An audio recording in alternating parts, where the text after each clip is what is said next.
Power sector के मुलाजमीन लिए free units की सहूलत खत्म। वज़ीर तवानाई का लाहौर हाईकोर्ट के फैसले का खैर मकदम। अवैस लगारी ने एक पैगाम में आख्या मुल्क की तारीख में पहली बार वज़ीर आज़म की कयादत में पावर सैक्टर के एहलकारां के फ्री यूनिट्स खत्म। अदालत ने पावर डिवीजन की अर्जी को कबूल किया। फ्री यूनिट्स का खात्मा आवाम का सब तो तरीना मुतालिबा सी। हर वो इकदाम जरूर करांगे जिहड़ा मुल्क ते कौम की इज्तिमाई बेहतरी लई होए।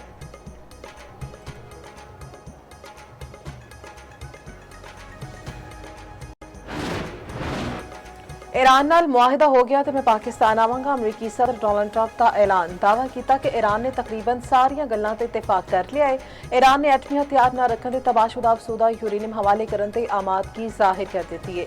ईरान नाल अमरीका की बहुत वधिया गलबात चल रही है। मुज़ाकरात दा अगला दौर इस हफ्ते मुमकिन है।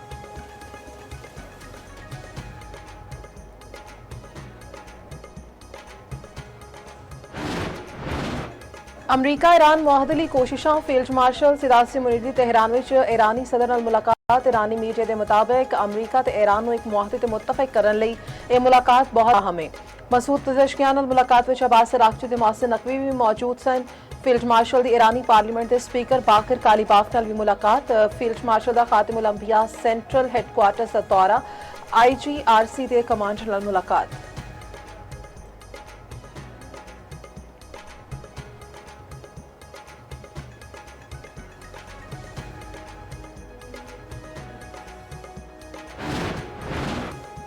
अमन मिशन लिए वज़ीर आज़म का 3 दोस्त मुल्कों का दौरा। शहबाज शरीफ के इनकलाब में तुर्क वज़ीर खारिजा हाकान फिदा नाल मुलाकात। वज़ीर आज़म ने पुरतपाक इस्तकबाल से तुर्क वज़ीर खारिजा का शुक्रिया अदा किया। क्या खुशी की गल है कि अपने दूजे घर तुर्किया के दौरे थे। वज़ीर आज़म अज 5वें अंतालिया डिप्लोमेसी फोरम में शिरकत करके वज़ीर आज़म के सदर रजब तैयब एर्दोगान ते होर अहम आलमी रहनुमाओं नाल मुलाकातां भी मुतवक्के।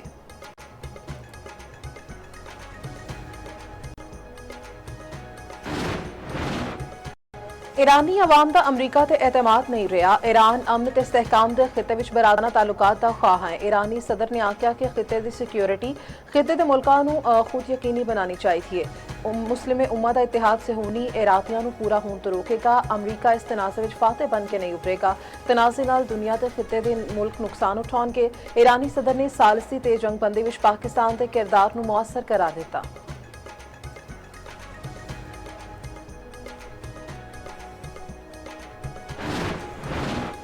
इसराइल ते लेबनान विच 10 दिहाड़े जंगबंदी का निफाज है। जंगबंदी की खुशी विच बेरूत विच जश्न का समा। शहरी सड़कों पर निकल आए हवाई फायरिंग। ईरानी कुदस फोर्स के कमांडर इस्माइल कानी ने आख्या कि लेबनानी ते खिते के अवाम जानते हैं कि फैसला कुन जंग की फाते हिजबुल्ला है। लेबनान इसराइल जंगबंदी ते तेहरान में हिजबुल्ला के नारे नाल गूंज उठा। ईरानी दारुल हुकूमत की क्लब विच हज़ारां अफराद जमा।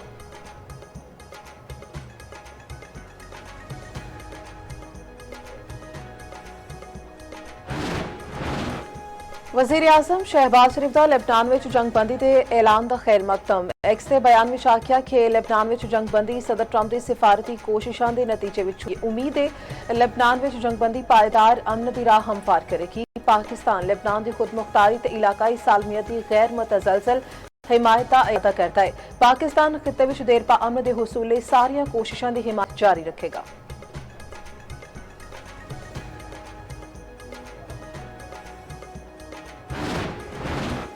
वज़ीर दाखिला मोहसिन नकवी का FIA कराची जोन का दौरा। DG FIA भी हमरा मौजूद सन ते वज़ीर दाखिला ते DG FIA के मुख्तलिफ शोबाजात तफसीली जायजा। इदारे की कारकर्दगी के इत्मीनान का इज़हार। डायरेक्टर कराची जोन के एडिशनल DG साउथ की शिकायत इंक्वायरीज ते मुकदमात ते ब्रीफिंग। मुलाकात में अफसरान ते एहलकारां की फलाह बहबूद के उमूर ते भी तबादला ख्याल।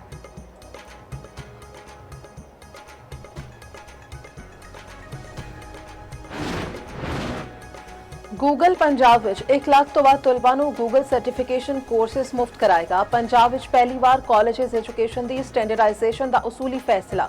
वज़ीर आला पंजाब मरीम नवाज की ज़ेर सदारत इजलास। स्कूल ते हायर एजुकेशन डिपार्टमेंट के प्रोजेक्ट्स ते पेशरफ का जायजा। कॉलेज तलबा लई इलेक्ट्रो बस फैसिलिटी की मंजूरी। होने हाल स्कॉलरशिप लई सारे अहल तलबा नूं वजीफा देने का हुक्म। पंजाब के सारे कॉमर्स कॉलेजेस का यूनिवर्सिटीज़ नाल इल्हाक का फैसला।